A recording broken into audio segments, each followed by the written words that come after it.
Welcome to the Sober Yoga Girl podcast with Alex McRobbs, international yoga teacher and sober coach. I broke up with booze for good in 2019, and now I'm here to help others do the same. You're not alone, and a sober life can be fun and fulfilling. Let me show you how.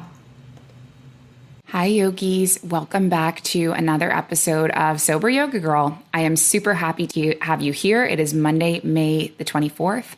Happy May 24 to all of my Canadian listeners. For those of you guys that don't know, it is Victoria Day in Canada, which means that it is a public holiday. It's a long weekend that everyone looks forward to every year. And the whole thing of May 24, I believe it stems from the 2-4 is referring to you drink a 2-4 of beer. And so this was a big holiday when I was young, big holiday when I was a teenager, big party weekend. People in my community would often go up to their cottage and party. So if you're enjoying May 24, I hope you're super enjoying it. And here's just a little kind of side note on that. I actually even forgot that May 24 was happening. I only know because I tried to schedule a meeting with someone and they told me that they couldn't make the meeting because it was a holiday. And it was so funny because I hadn't even occurred to me that it was a holiday, and that just shows how home and normal becomes different over time as you move abroad, right? Like growing up, Victoria Day weekend was totally normal to me, and I would never think that I would forget that Victoria Day weekend was happening. And now it's like I don't even remember when Easter's happening. I've just gotten so into the rhythm of the Middle East holidays, right? So Ramadan, Eid, Prophet's birthday, National Day, those are all my holidays now. And so it just shows how home and normal can change over time and life based on the culture that you're part of. So I want to just give you a little rundown on what's been happening, catch you up on what's been going on this week, and then I'm going to jump into today's topic, which is yoga and mental health. So what's been going on? Well, first of all, I am in the middle of planning a big event for June here in Abu Dhabi. If you haven't guessed it already, I was up in Al Ain last week, and just by chance, I ended up meeting the management of this hotel I was staying at, and I am going to be partnering with them to plan my first retreat in the UAE next month, which is really, really super exciting. So we are ironing out all the details. We're locking it all in. It's going to be announced on social media very soon. And I'm super, super pumped about that. So if you are UAE based, stay tuned for that. Going to be an amazing weekend getaway. Also, the new website is going to be launching in a couple of weeks, and we are ironing out all the details of classes and booking and structure. And there are 9 new classes, which is going to be huge. And so we are going to be posting a little bit about this every day on Instagram. So stay tuned for all our new posts. Cannot wait for that.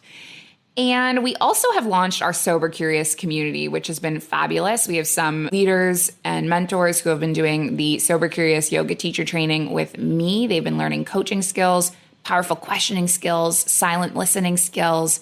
They've been learning how to facilitate a group.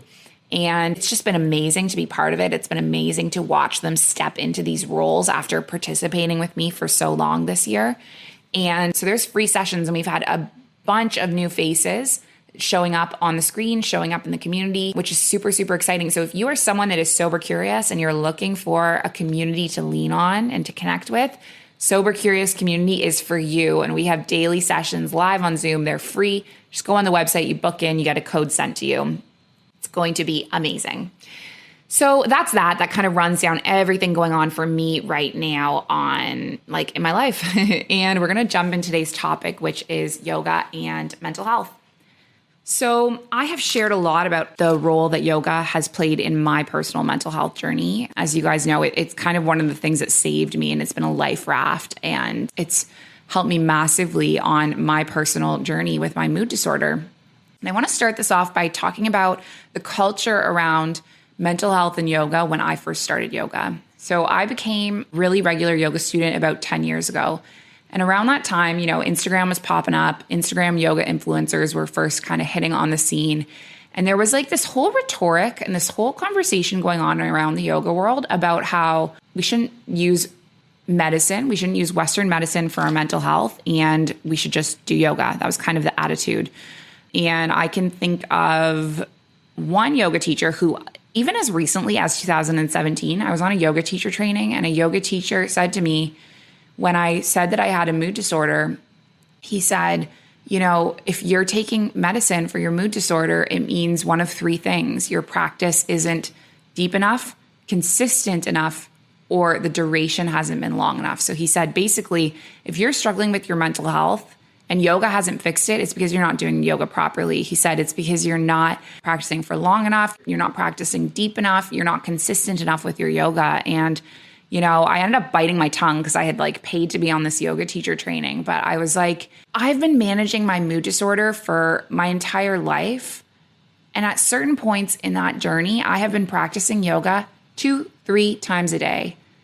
And it still hasn't cured my mood disorder, right? And I swear by my mental health meds.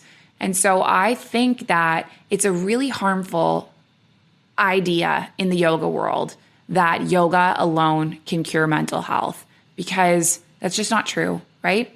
People are born and their brain and their genetics might be different than someone else's. And that's what makes them have anxiety disorder. That's what might make them have a eating disorder. That's what might make them have a mood disorder.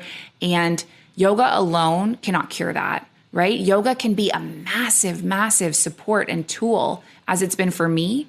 But I often talk about it as almost looking at your mental health recovery as a pie chart. That's how I viewed it. And yoga is one slice of that pie chart. And therapy is one slice of that pie chart. And exercise is one slice of that pie chart. And counseling is one slice of that pie chart, right? There's a ton of pieces: community, belonging, feeling happy in your environment, having a good job. There are so many things that make up one's mental health. And it's sometimes not only one simple answer as just do yoga.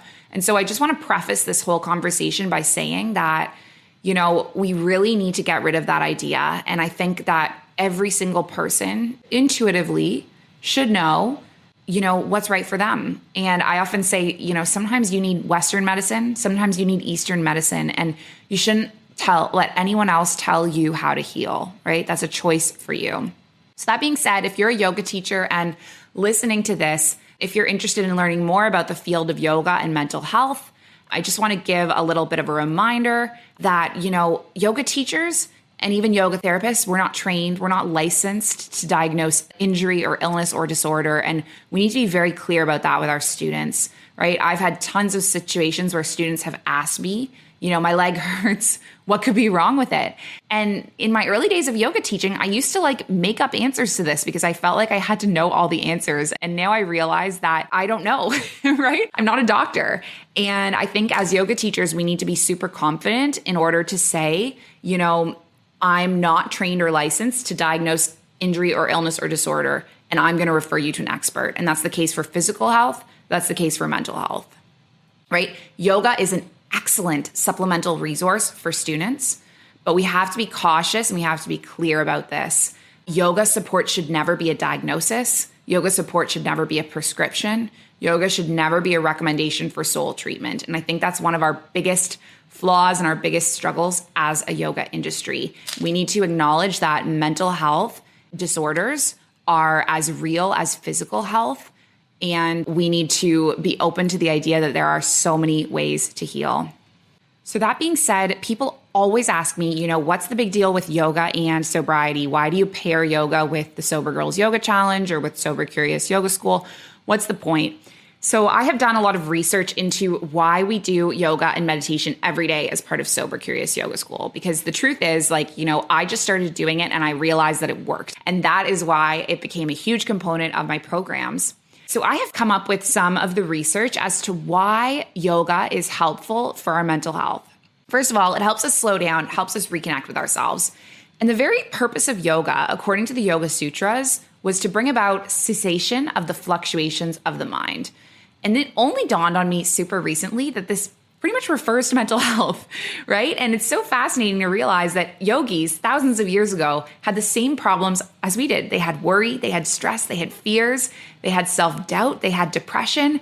And yoga was something that they created to help improve their mental health. And so here are the main reasons why. Okay, to start us off the bat, yoga balances the nervous system.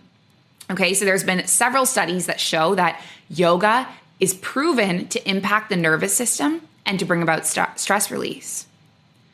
Okay, the second thing is that yoga actually affects our brain chemistry. It can alter the biochemistry of the brain more directly and more efficiently than regular exercise. And this was said by Dharma Singh Kasala, who is an MD. So not only does yoga stimulate the relaxation response, it invokes a balance of stimulation and relaxation with glandular secretions of endorphins and adrenaline. And that's by expert Amy Weintraub. Yoga brings us back to the present moment, okay? And present moment awareness is a key element of relieving anxiety, because anxiety is about worrying what's gonna happen in the future, worrying about things we did in the past. And yoga gets us away from that and into the present moment, which is a huge, huge tool. Yoga also cultivates our self-awareness without judgment, okay? So yoga helps us step out and view what's going on. And sometimes you really need this observational distance to release your identification with emotional patterns. And I want to give you an example of this, okay? I have this inner loop that I fall into in my brain a lot. That's the I'm a bad person inner loop. It's where I get caught up in these thoughts that I am bad. I want to give you an example of this. Christmas of 2019, it was my first Christmas home in Canada in like 6 years, and I didn't come with Christmas gifts. We had done Christmas in Jamaica for a few years. I had traveled around Southeast Asia. We hadn't given each other Christmas gifts in almost 7 years, so it didn't even occur to me to bring Christmas gifts. Showed up at Christmas, felt like an awful person because I didn't have gifts. There were a lot of other things going on in my life at that point. My relationship was breaking down. The Mindful Life Practice business was failing. I was super stressed about the future. And I was getting actually into suicidal thought patterns with this thought loop going, I'm a bad person, I'm a bad person, I'm a bad person. I don't deserve to be here. And what would have really benefited me, I don't think I was doing a lot of yoga at this time, because vacation rustles up my regular routine. And so I ended up, I don't think I was practicing every day. But I think what would have really, really helped me would be to get into my body, get into my breath, and then be able to identify that thought pattern, okay? Because it took me almost 3 days in conversation with my sister where it occurred to me. So what actually really, really sadly happened is that one of my best childhood friends actually committed suicide during this holiday that I was home in Canada, where I was having these suicidal thought patterns. And it really jolted me, and it really made me reflect on like, wow, holy shit, like life is so fragile and so short. And it was so heartbreaking. And I was able to take this gigantic step back and observe what was going on in my own head and realize, wow, that's a negative thought pattern that I'm stuck in. This I'm a bad person thing that is within my own head, right? And I'm not a bad person. My family doesn't want to disown me because I don't have Christmas gifts, right? They still love me. But all of us have these things in our minds, these thought patterns, these tornadoes, these things we get swept up on. And yoga helps us step back and have self-awareness without judgment, And if you're willing to take this step back and observe your mood, you're practicing self-awareness, and you need this to release identification with your emotional patterns. Otherwise, you'll be connected to them and you won't see how they are something that you're creating within your own mind, right? So from here, once you develop this yoga practice that helps you cultivate your self-awareness without judgment, you can manage and even overcome your mood disorder feelings by developing a practice that suits your feelings. The final thing I want to share about yoga is that it leads to an embodied experience, okay? And embodiment is key to yoga's impact on our sense of well-being. So Bo Forbes, who is a clinical psychologist, she says that embodied insights have a lasting effect on emotional balance and mental health. So I want to talk a little bit about yoga and addiction. So Tommy Rosen, who is one of the leading experts in addiction, he defines addiction as any behavior that you continue to do despite the fact that it brings negative consequences to your life.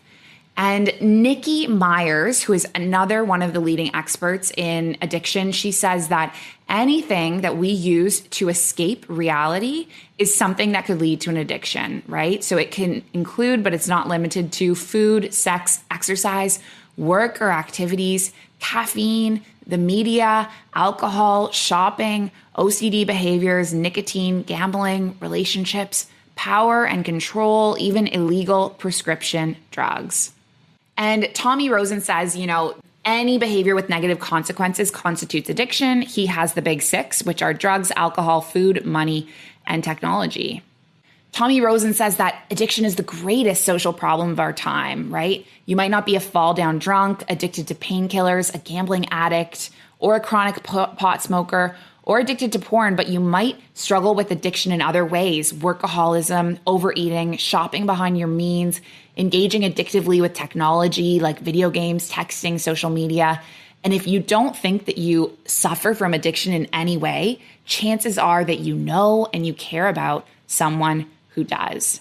So something I think is super interesting that Western and Eastern perspectives when it comes to addiction can be very different. So Western stereotype almost sees addiction as a failure on the individual, right? We have these stereotypes, we have these misconceptions. People with addiction are often judged as moral failures. And we treat the addict as an other, this person making poor choices, and then it makes the rest of us feel superior. And something I learned from my yoga teacher, Rolf Gates, who is also an addictions counselor, he explained that in the Western model, addiction is treated like something out of the ordinary, right? The other, the alcoholic.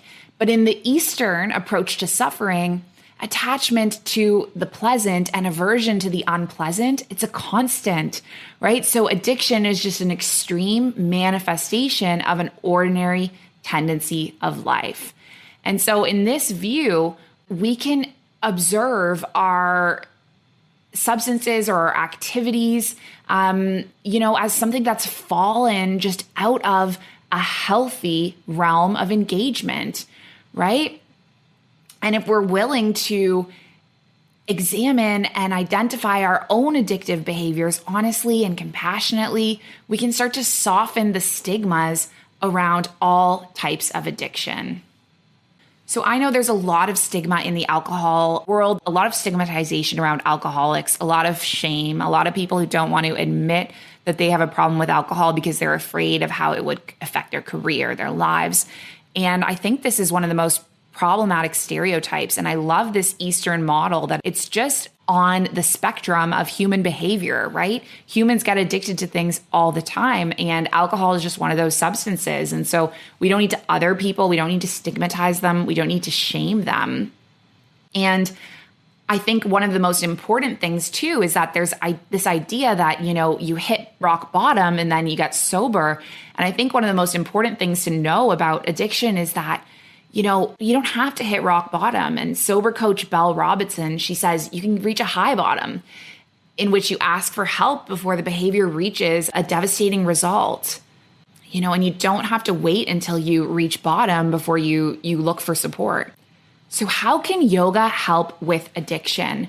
I think something really important to know is that, like mental health, it is not a cure for addiction. It's a tool in the sobriety toolbox. And a lot of sober influencers speak about this on Instagram. They're sober toolboxes. For people who are part of 12-step, I'm not part of 12-step. I'm not part of AA, but I've heard, that experts warn against using yoga as a substitute for meetings. And while our yoga practice can enhance our recovery, missing 12-step meetings can be a big ingredient in the recipe for relapse. I personally am not part of AA. I'm not part of the 12 steps, but I do say often, if you feel that you have an addiction where you need something like rehab or AA or the 12 steps or substance abuse counseling, you should 100% do that. And then Sober Curious Yoga School can be an excellent supplement to that, right? Because I am not a trained addictions counselor. I'm not a substitute for that. I don't have the qualifications to do that. But Sober Curious Yoga School can be an excellent support to people that are part of those programs. And I've had lots of people as part of my community that are part of AA. I've had lots of people in my community who, you've heard on the podcast, I've talked to people who have been to rehab. I've talked to people who have had different relationships with alcohol. And then I've talked to people who have not joined one of those programs at all because it didn't feel right for them. But I think it's really important that we're never, again, it kind of goes back to what I said at the beginning, we're never telling people this is the cure for your problem. And you should always seek advice, from a counselor or a doctor about what ingredients can I put into my recovery toolbox. So with that being said, here are some of the ways that yoga can help with addictions in general. So yoga can help us prevent relapse. Yoga can reduce withdrawal symptoms and cravings, and yoga can provide a healthy outlet to cope with potential triggers, potential life stressors. So how it can help specifically. So I'm going to start off with mental health. Research indicates that yoga and mindfulness practices used in conjunction with other treatments can be helpful in addressing substance abuse disorders in the same way that they're helpful in managing anxiety and depression, which are two mental health disorders that commonly occur alongside addiction. It can help us with our brain health. Addiction can alter neural pathways related to feeling pleasure, regulating emotions, making decisions, controlling impulses. But yoga can balance these parts of the brain in a non-invasive way. And yoga can help and heal and rebuild brain circulation that can be altered by substance abuse. All right, how else can yoga help? It can help us tolerate sensation and respond mindfully, right? So the goal of practicing yoga in recovery is to give people skills they need to manage uncomfortable feelings and sensations that can lead us to want to drink again. So practicing yoga can help us become aware of our bodies, can help us learn to regulate our breath, can help us listen to our bodies, can help us create a non-judgmental awareness of sensation, of emotion that is a huge contrast to how we deal with things when we drink, which is we numb, we're in denial of our body's signals. And by focusing inward, we can learn to take ownership of the way we feel, and we can respond to stressors with more awareness. Now, I think one of the most important things in recovery is spiritual well-being. And Kevin Griffin, who is the author and the co-founder of the Buddhist Recovery Network, he says that addiction itself can be a misguided spiritual search. And Kripalu teacher Aruni Nan Fortescue agrees. She said a longing for something lurks at the bottom of the issue of addiction. And I think this is certainly the case for me, right? I was searching for answers. I was searching for purpose. I was searching for more in my life. And the spirituality of yoga is something that really, really helped me. Now, some other considerations I want to throw in here, like if you are overcoming an addiction to alcohol, if you're overcoming an issue with alcohol, some other things that can really help are nutrition, right? Eating food that is healthy, paying attention to how food makes you feel, choosing food that makes you feel energetic, healthy, and vital. I think that's super important in the recovery journey or in the sobriety journey. And then there's also things that you can take like mantra and meditation, like tons of other things that you can do as well to kind of supplement this spiritual journey. So if you're someone that is looking at getting sober, you're looking at solutions, you're looking at things to put in your toolkit, I highly, highly, highly recommend checking out yoga. And I know the idea of quitting alcohol forever can be overwhelming. And so a lot of experts say, start smaller, start with 100 days off, see how you feel, see how your body reacts, see what life is like without alcohol. And if things are getting better, you can choose to keep going and you might have accountability and support behind you. Okay, so if you are considering sobriety, if you are considering this, I highly recommend checking out yoga. And coming up soon, we have a sober yoga school, which is going to involve a lot of skills from yoga, a lot of practices. It's going to be amazing. And so stay tuned. That is coming July 4th, and that might be the perfect opportunity for you to give this all a try. So I'm wondering how yoga has helped you with your mental health. How has it helped you with your well-being? I would love to hear from your personal perspective. If you want to drop me an email at soberyogagirl@gmail.com, I would love to have some guest input or insights on the podcast about how yoga has helped you with your mental health or your sobriety. Thank you so, so much for tuning in. And I look forward to seeing you all soon on yoga, hearing how you're doing. By the way, I have Zoom yoga every single day on the Mindful Life practice. So do check that out if you are looking for a yoga practice for your sobriety. All right, guys, that wraps this up. I will see you soon. Make sure you like, share, subscribe, and connect with me on social media. Have a great Monday. Bye. Thank you so much for tuning into this episode of Sober Yoga Girl with Alex McRobbs. I am so grateful for every one of you. Don't forget to subscribe so you don't miss the next one and leave a review before you go. See you soon. Bye.